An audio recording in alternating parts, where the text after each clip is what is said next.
หน้าเลยไปได้บ่ไปหน้าเลยนี่ทางเว้นคือบ่เว้นรถคาตลอดเลยคาตลอดเลยรถเขาเนาะเส้นทางกันยากเดือนนี้ฝนตกแห้งแล้วฝนตกหลายพี่น้องเอ้ยวันที่18/21/22นี่ก็ฝนตกอีกเลยพี่น้องเพราะว่าพายุเข้ามาในประเทศลาวเฮาเบิ่งมันเฮ็ดเส้นทางก็เป็นแบบนี้เลยนี่มันยากหมดเส้นทางพี่น้องฟังเพลงหมดทีมงานเฮาก็สิไปมันสำรวจบอกอยู่บ้านสิวันก็บ่ได้ซ้ำไปแบบมันเสียเวลาเส้นทางยาก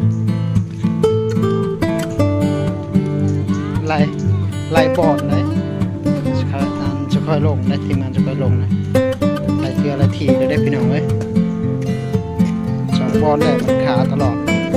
อันนี้ก็โอ้ยขากลับนี่จักสิได้หรือบ่เห็นอะไรกับเบิ่งน้ำกันนั่นแหละต่อไปนี่แหละ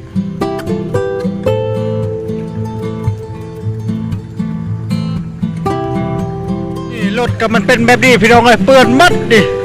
เส้นทางยากลายนี่ขาลายบอลนี่มันก็เปื้อนมัดนี่เห็นบ่นี่เส้นทางเป็นตาเบิ้งเลยพี่น้องเอ้ยว่ารถเฮาได้คำว่ารถแบบว่า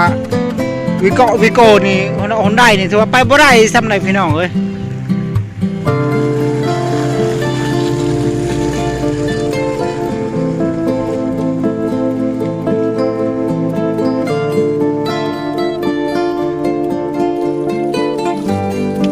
ล้างมัดเปื้อนเลยก็เปื้อนมัดนี่